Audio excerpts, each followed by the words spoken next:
Roger Stone here. Every day you wait, your money loses value, but gold and silver don't follow those same rules. American Sovereign Bullion gives you access to a nationwide wholesaler network, helping you secure aggressive pricing on real physical metals. Call 844-272-2428 now to get your free gold and silver guide to learn how to protect your wealth with physical gold and silver, delivered right to your door or with a gold IRA. Visit asbgold.com. That's asbgold.com for your free gold and silver guide today.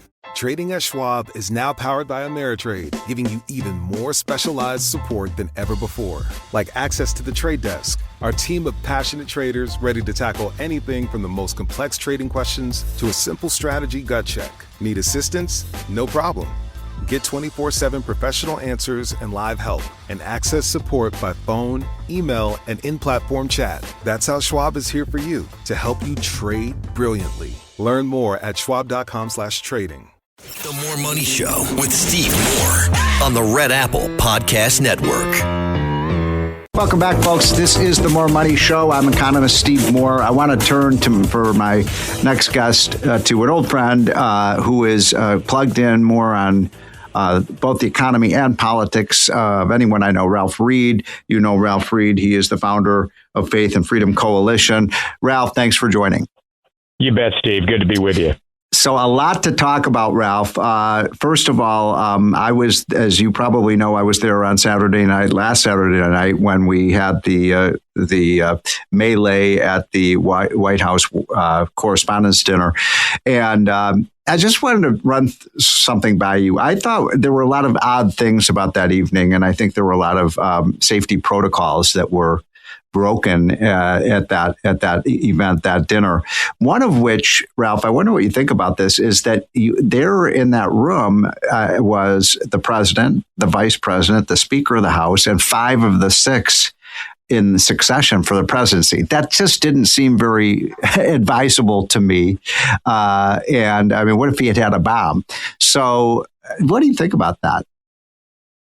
Well, I think they've already publicly indicated, both the Correspondents Association and the White House, that they're going to take another look at this event. And my sense is... Well, that's good news, by the way. I have no inside information. Okay. And as you know, Steve, because you've spoken there, Faith and Freedom holds its annual policy conference at that same hotel. Yes. And I have welcomed the president to our stage in that same ballroom multiple times. Had you ever had any problems with security? Not at that hotel. We did have a bomb threat once when we were at the Omni Shoreham. Got it. But we've never had any issues with the president, either as an incumbent president or as a candidate. Right. But my sense, and I was not at the dinner, is that the ballroom was secure, that there was no danger that gunman was ever going to be able to breach the security cordon around that ballroom. And I won't go into a lot of details. There's things that I know, having hosted events there, of what was awaiting him had he gotten there.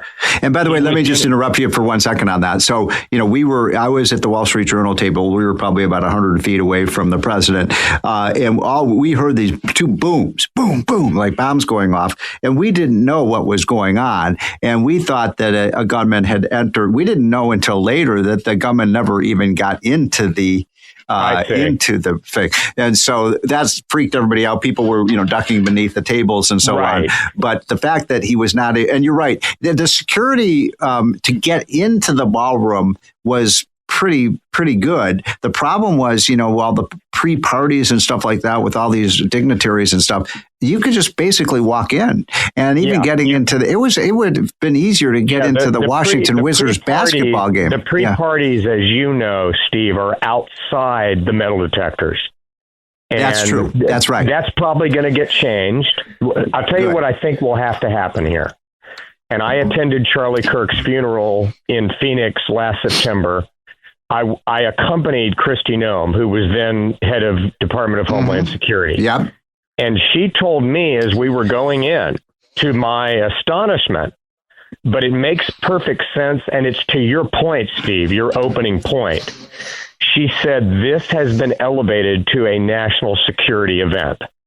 I said, "You're kidding me." And she said, "No, this is on the level of a State of the Union address, an inaugural, or the Super Bowl." And she said, "The reason why is because of the line of succession. You had J.D. Vance there. You had Secretary of State Marco Rubio, who sat right in front of me.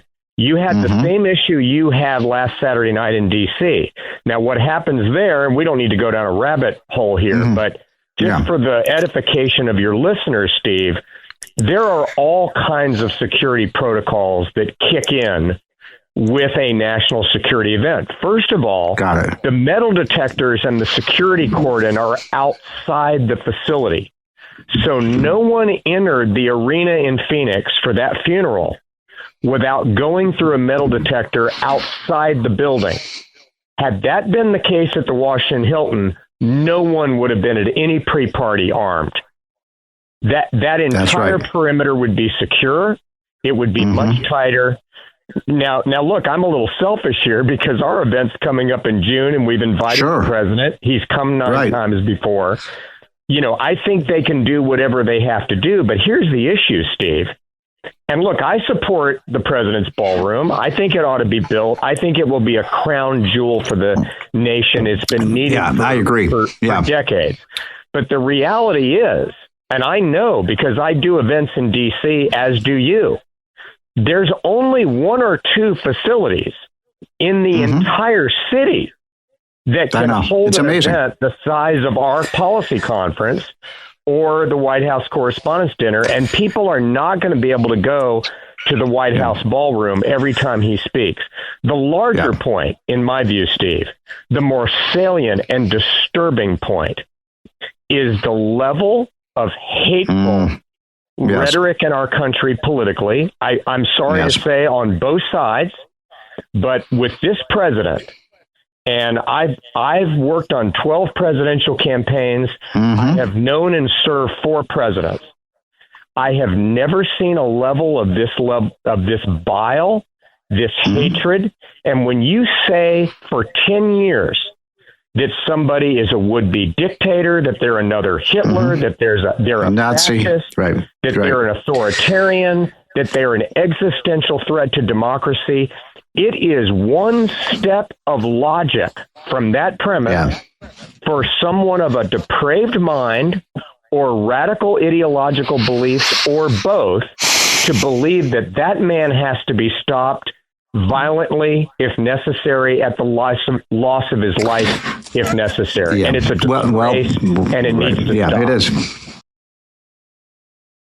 Let me tell you about ProHealthConnect.com. It's transforming healthcare payments, providing retailers a seamless process for over-the-counter and healthy benefit programs. By connecting retailers, health plans, and payment processors, ProHealth Connect creates one powerful, unified network. They empower independent grocers and pharmacies to accept health benefit cards without changing how they do business. With over 10,000 locations nationwide, helping more than 1.3 million people access the care and nutrition they need. Go to ProHealthConnect.com.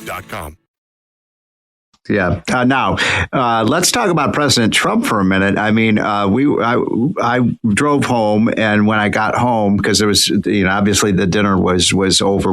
That I watched the press conference, and I mean, how he keeps his composure. He was even kind of almost comical about what was going. I mean, in other words, his courage under fire. I've never seen anything like it. It's remarkable to watch. And I have to say, as you know, Steve, I've been friends with him for many years. Yeah, me too. Long before he became a candidate for president. And I have to say, my friends in New York did not speak highly of him. So I didn't have a high opinion of him when I first met him, and I told him that. But he had me from hello, and there are 2 things that I have seen in him. And I've had other friends who became president. I was very close to George W. Bush. I've experienced this before. But what I saw with him is, first of all, Steve, and you know this because you served under Reagan. You've been around a long time, too. This office changes the occupant. It changes the occupant because And the average person can't really wrap their brain around this. Mm-hmm. They have the first and primary responsibility, not only for the safety and security of the greatest nation the world has ever seen, but frankly, for the entire world. So I'm talking to Ralph Reed. He is the founder of Faith and Freedom Coalition. You're listening to the More Money Show. So, Ralph, great observations. I wanted to ask you one other quick thing about that evening, which is the whole issue of the press, because this was the Washington Press Corps. And when the president came in, they were respectful. They were respectful to Trump, but there was not. There are a bunch of us who were clapping, loudly and stuff, but most of them really weren't.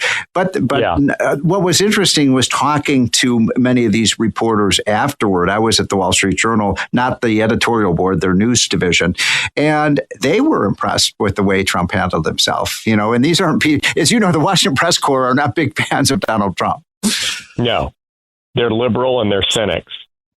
But I think he won over some people with the way he handled the events of the evening. And then, he wants to do it again, Ralph. He wants to restage the. I don't know if that White House correspondent is going to be real, but that's Trump. By the way, did you know, Ralph? He wanted to go. He told the Secret Service he wanted to go back on the stage. Oh, no question. Well, look, this is a guy who, after nearly having his head blown off in a field in Butler, Pennsylvania in July of 2024, and the Secret Service agents were trying to protect him with their own bodies, he raised his fist in the air with blood streaming down his face and said, "Fight, fight, fight." And I think the American people see this, Steve. They see his inner core. They see his character. And I do believe, and I've talked to him about this, and he's spoken about it publicly, so I'm not sharing anything out of school here. He's been very clear, Steve, that he believes that God spared his life. So I mean this sincerely, Steve. This is not hyperbole. I am extremely grateful to the Lord for sparing this man's life, and I pray for his safety and his security daily. I believe he is an historic figure, and I think that not only what he is accomplishing in terms of the revivification of America, but also the strengthening of our economy, which you're one of the greatest experts on in the country. As soon as we get past Iran, whenever that is, and I don't know when it will be, we have to get past that. He has to finish that job. But I am telling you, and you know it, this economy is going to explode. Yes, well put. We got it as it did in the 1980s under Reagan, and as great as it did in the 2000s under George W. Bush. Thank you, Ralph Reed. Excellent comments. This is the More Money Show, folks. We will be right back. Thanks for listening to More Money with Steve Moore. You can hear More Money with Steve Moore Saturday afternoons at 1. If you like the podcast, share it with your friends and listen anytime at WABCRadio.com and download the WABC Radio app. Hit that subscribe button on all major podcast platforms. Plus, follow WABC on social on Instagram, TikTok, Facebook, and X. See you next time for a new episode so you never have to wonder. What the heck is going on here? The Marine Toys for Tots foster care program is bringing hope to children who need it most. Every 2 minutes, a child enters foster care, often with only a small bag of belongings. More than 400,000 children face trauma and uncertainty, many before age 8. This May, during Foster Care Awareness Month, Toys for Tots is creating Room for Joy. In 2025, nearly 375,000 children received comfort through toys, books, and essentials, reminding them they are not alone. Donate now and change a child's life. Hey, sweetie, your mother showed me this Carvana thing for selling the car. I'm going to give it a try. Wish me luck. Me again. I put in the license plate. It gave me an offer. Unbelievable. Okay, I accepted the offer. They're picking it up Tuesday from the driveway. I haven't even left my chair. It's done. The car's gone. I'm holding a check. Anyway, Carvana, give it a whirl. Love ya. So good, you'll want to leave a voicemail about it. Sell your car today on Carvana. Pickup fees may apply.